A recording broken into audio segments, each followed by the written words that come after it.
feel beauty rising. Hi, my name is Sue Skaski with Vermont Volunteer Services for Animals Humane Society, and welcome to our show, For the Animals. I had the good fortune a few weeks ago to meet Dr. Casey Taft at a vegan festival in Massachusetts, and the event was absolutely wonderful. They had an assembly of vendors promoting healthy food, several organizations involved with education and the promotion of the welfare of animals, photographers, safe and cruelty-free makeup, clothing, and several doctors and other speakers. It was really well attended, and that speaks volumes about the evolution of animal welfare and healthy, compassionate living. So I asked Dr. Casey Taft if he would come here from Massachusetts, and he did. Thank you. Thanks for having me. Welcome. Dr. Casey Taft is not only the owner of a new publishing company called Vegan Publishers, but is also a professor of psychiatry at Boston University School of Medicine, and has done some great work in the domestic violence prevention field. That's quite a diverse. On the face of it, it seems diverse. Yeah. To me, I think they all kind of go together in a way. Mm-hmm. Preventing violence, preventing interpersonal violence, and preventing violence towards animals are all kind of going towards the same goal. And right. There's kind of similar ideologies or themes that are relevant for violence for both animals and people. So it actually, even though it seems like they're really different kind of areas, they actually fit together pretty well. Somebody had said a long time ago that abusers do not stop to count the legs of their victims, and that line's always stuck right in my head. Mm-hmm. But you had a display of books for sale, and I bought one for my daughter who's a teacher. Thank you for your work. Thank you for buying our book. Well, you're welcome. Vegan Publishers is an extension of who you are, though, yes? I would say so. Okay. Yeah. I can't remember which book I bought, but I was so excited to give it to Lauren. I gave it to her without reading it. Did you ever? Dave Loves Chickens, the children's book? Tell me the premise of that one. Well, Dave Loves Chickens is about a monster from outer space. That was it. Yep, that was it.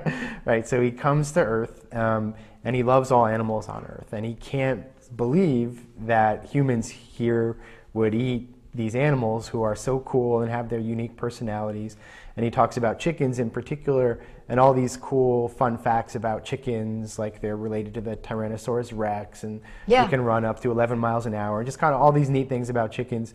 So it's a really kind of positive, has a positive message for kids about how animals are unique and interesting, and they shouldn't be our food, basically. Yeah, I do remember that, because I remember the fact about the Tyrannosaurus Rex. I thought, I have to ask you about that. Right. Is that true? Yeah. How? Do you know? I don't know. All I know, that they're living relatives of the Tyrannosaurus Rex. That's really interesting. Yeah, that's pretty cool. So tell me, your background in the area of domestic violence. Talk about that. Sure. Yeah. Well, for the past, my whole career, basically, I've been working on preventing domestic violence and developing programs to prevent domestic violence. So I'm a professor at BU, like you said, and I also work at the VA hospital in Boston and Providence, Rhode Island, and I've developed what's called the Strength at Home programs. And these are programs to prevent domestic violence and to work with perpetrators of domestic violence who are military veterans. So they're sent to us through the courts or through other clinics within the VA, and basically it's my job to work with them to try to prevent and end that violence. Wow, that's got to be really heart-wrenching at times for you. It's heart-wrenching. I would say most of the time it's, I describe it more as rewarding.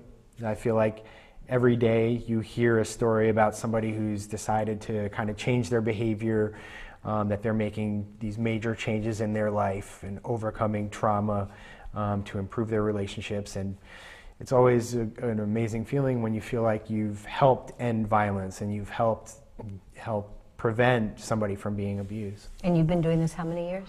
I've been doing it 10 to 15 years altogether. And wow. Just for the past 6 or 7 years, our main focus has been doing randomized clinical trials. So we've had funding from the Department of Defense, the Centers for Disease Control, the VA, to develop these programs called the Strength at Home programs, which the intent is to develop them as model programs, test them out through these clinical trials, and then once we show that they work, to roll them out all across the VA system, across military bases.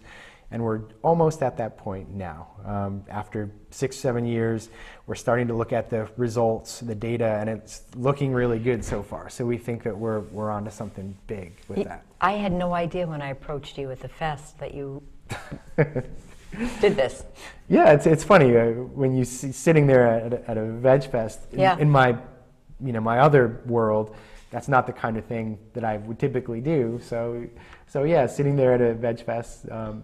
Yeah, it's not what you would normally think of probably a professor at BU doing. Right. But I think I love doing it, and this is kind of our new venture, Vegan Publishers, and I love talking to people about our books and talking to people about veganism and doing what we can to help animals. So I'll sit at a table, I'll hand out flyers, I'll do whatever it takes, to get the message out. I love it.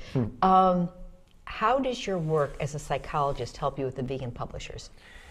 That's a great question. I think it helps in a lot of ways. One is, as the owner of a publishing company, and with a fairly large social media following, it's important to pay attention to how we're communicating about veganism, how we're messaging, how we're talking to people. I feel like we sort of try to help model how we should be communicating about veganism. So I actually wrote an ebook that we give away for free on our page for people who subscribe to our newsletter on our Vegan Publishers page called Mom, Dad, I'm Vegan. And it's a guide for non-vegan family members to better understand their vegan loved ones. So that's kind of a guide on how to communicate better. So I say that's one way that my other world kind of helps me in the Vegan Publishers world, just how to communicate, how to get the message out there in positive ways where you're not shaming other people, you're not attacking other people, but you're really advocating for animals in a positive but straightforward and assertive way. I think that's really helpful. The other way is that I'm also an academic, so I publish a lot in my my other world. I'm writing a book of my own right now for the American Psychological Association. Wow. So I do a lot of that kind of stuff. So I've been in the publishing world a long time, but more academic publishing. So that kind of, this is a logical kind of step to take that work and to use those experiences for this cause. For people that might not know, give me your definition of vegan. Vegan, we go by kind of the original definition of veganism, which basically states, to be vegan means that you attempt to reduce harm done to animals as much as possible. So, of course, that means not eating animals and not eating animal secretions, but also, not wearing leather, anything that comes from an animal, not using products that are tested on animals. Just as much as you can to reduce any harm that one does to animals. Obviously, just about anything we do, driving in your car, using a computer does damage and does harm to other people. So it's impossible to eliminate that altogether. But the idea is to just reduce it as much as possible. Okay. We had a guest. Did you meet other vendors? Sure. Mercy for Animals? Oh, yeah. Ellen? I don't know if I met her specifically, but Awesome. She's a cancer survivor, and she was here, and she was talking about her diet, going not only vegan, but going to the very base where she uses no processed foods, and how her cancer, in a very short time, turned itself completely around. That's awesome. And I have friends that, a man who is a bodybuilder, and he said, "Oh, you have to eat your protein, you have to eat your meat." It's like, no, you don't. Right. Yeah. I mean, at the fest there was Robert Cheek, who's a well-known vegan bodybuilder too. I mean, a lot of bodybuilders, amazing athletes. The strongest man in the world is vegan. So yeah, that's kind of a myth that people think that you have to eat meat. And I agree with the idea of eating raw foods. I'm trying to do more of that myself, more juices and that sort of thing. I know. Now that she talked, every time I go in my pantry, it's like, oh, this is not the base. But it was really interesting. But okay, What do you think is the best way for people to see the benefit of going vegan? Health, animals, or? That's a good question. I think the benefits of veganism, there's so many of them.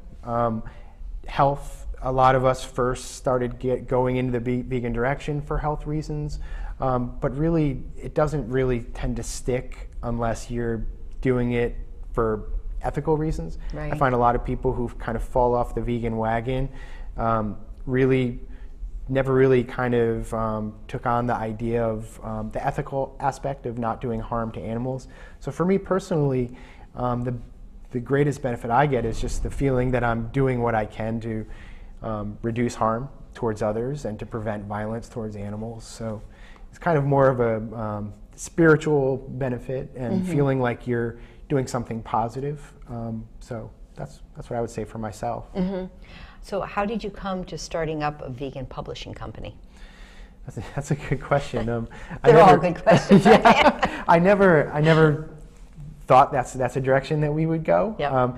And I guess it was because, because I have been in academia for a long time in publishing. My wife, Kristen, who's the co-owner of the company, she's a writer and an illustrator herself. She's kind of the artistic dimension of our collaboration on this. Did she do Dave Loves Chickens? No, she didn't actually write that book, okay. But she was the one who knew that was a winner. She's the one who picked it out. So, we get a lot of submissions, and she's able to see, what is good writing and what is good, illustration much more than me. I'm more kind of an academic writer, dry and boring kind of writer.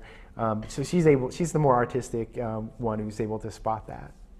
Okay. Do you see the connection between domestic violence and veganism?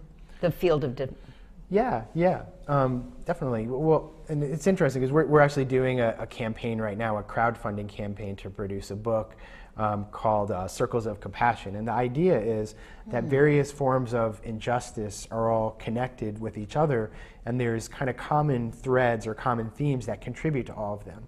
Like, for example, power and control.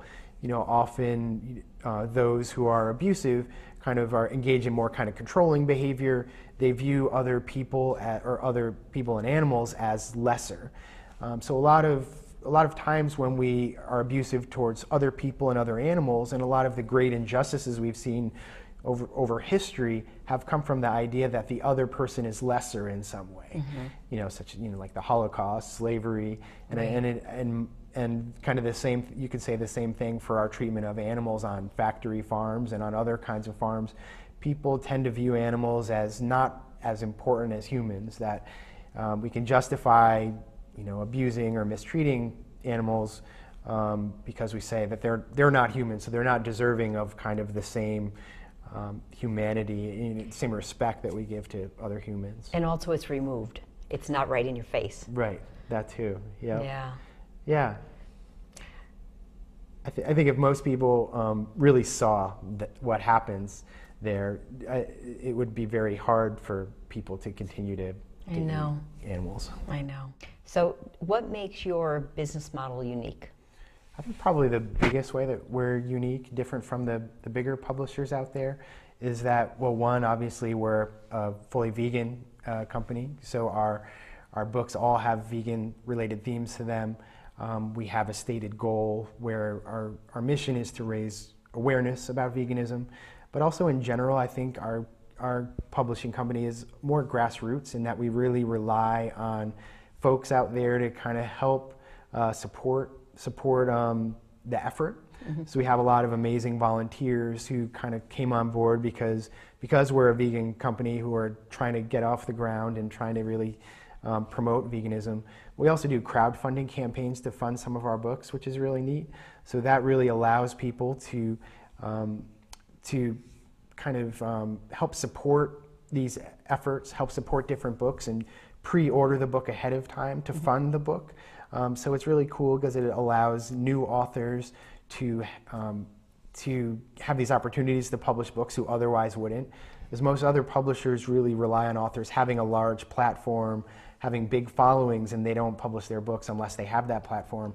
But with us, we have about 55,000 followers on Facebook and social media. Wow. So we sort of reach out to our own platform and ask them, do you think this is a book that's worth supporting? And we give them an opportunity to kind of pre-order the book and support the book or not support the book. So it's kind of a cool way where there's more of a collective effort in the vegan community to help vegan authors and to support the promotion of veganism.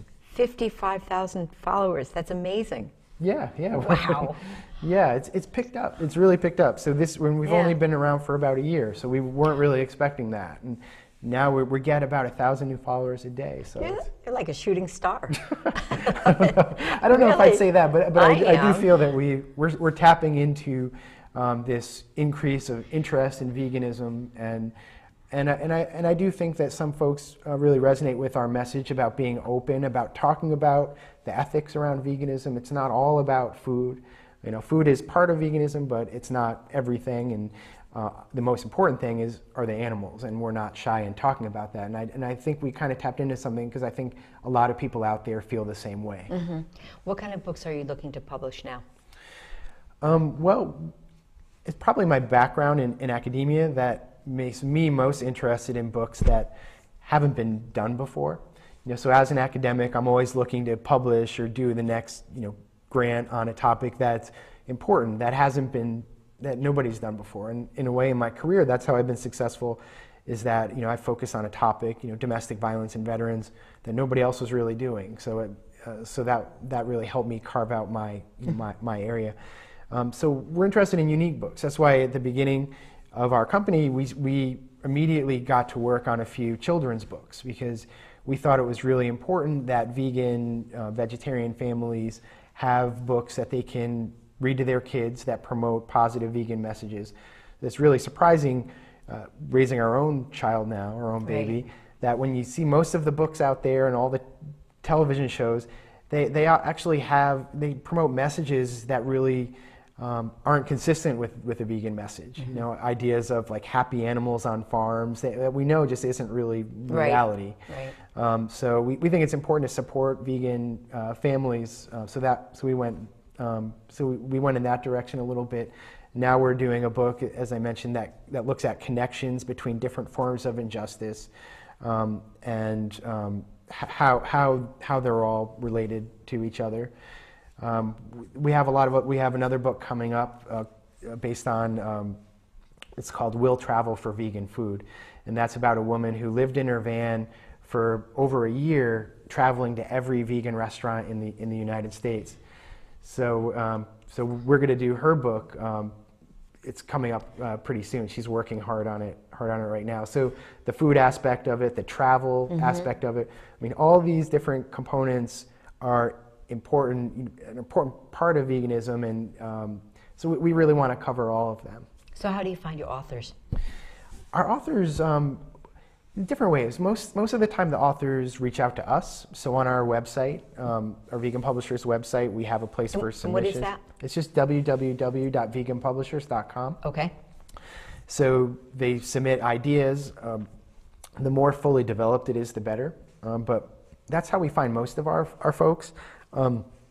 With the Will Travel for Vegan Food book, I approached Kristen LaJeunesse, who's the person who's working on that book, because it just seemed like such an obvious idea to do a book based on her experiences.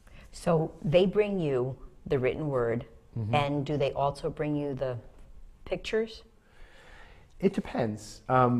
So for the children's books we've worked on so far, all of the authors were also illustrators, which makes our job a little easier. Right.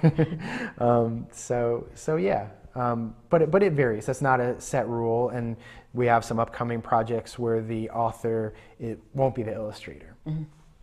Okay, so what surprised you the most since you started Vegan Publishers?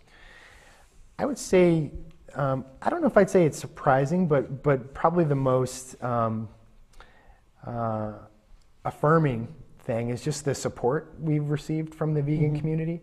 Not just with the followers on social media, but just all the kind of encouraging, positive statements we get all the time from all these awesome volunteers who came on board to help us out, you know, to spend their free time helping us with various things. Others, you know, other publishers who've helped us along the way. I regularly talk with Martin Rowe of Lantern Books about publishing and the ins and outs of it, which has been hugely helpful. Just there's been such a great degree of support in general from the community. That's been just really awesome. That's wonderful. The time has absolutely flown by. I can't believe that we're at the end of our time. Oh, wow. In 2 minutes. Can you think of anything that I haven't asked that you'd like to say? Can you talk a little bit? Talk a little bit more about the domestic violence and veganism, because I think that's really interesting. I think that's what a lot of people. I told you that I had a friend, and we had a conversation, and I said, if one thing could change in the world, that if people stopped eating animals for the right reason, not a diet, not a new fad, but because they consider the sentient being, that we would have world peace. And you said... Well, I said there's a great book. And I didn't know that. The World Peace Diet by Will Tuttle. But, and the book we're doing now, Circles of Compassion, talks about this very issue, that animal agriculture is really at the heart of so many other problems, not just the ethical issues of the harm that we do to animals, or the internal damage we do to ourselves for mistreating animals. Environmental is huge. Animal agriculture is the largest man-made producer of greenhouse gases. Right. I mean, there's so many damaging aspects of animal agriculture and what we do to animals that you're right. If we could end the use of animals for food and other purposes, we would solve so many of our problems, and we would also be teaching our children that we shouldn't think of anybody as lesser than ourselves, that we really should have compassion for everybody. So, as a matter of fact, Vine Sanctuary in Springfield, Vermont.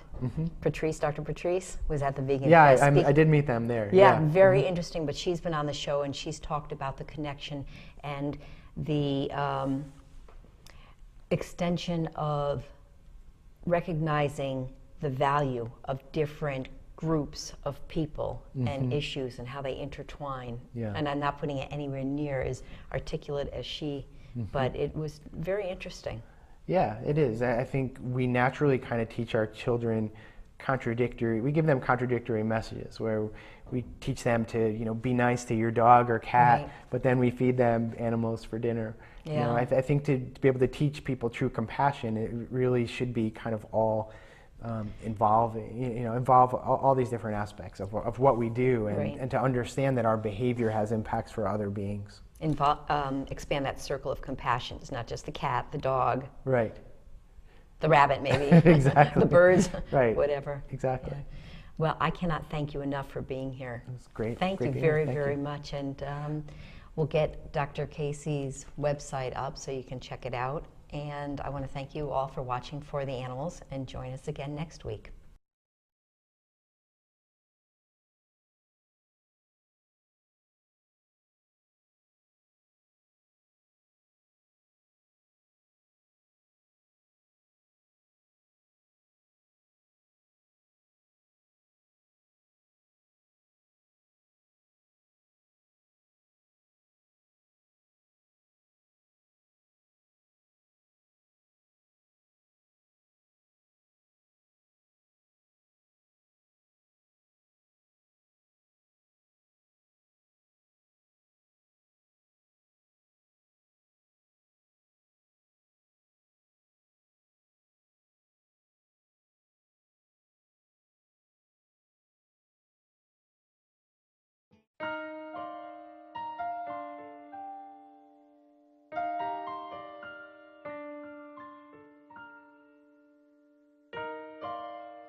at dusk came a turning. There was a moment when all was known. You could feel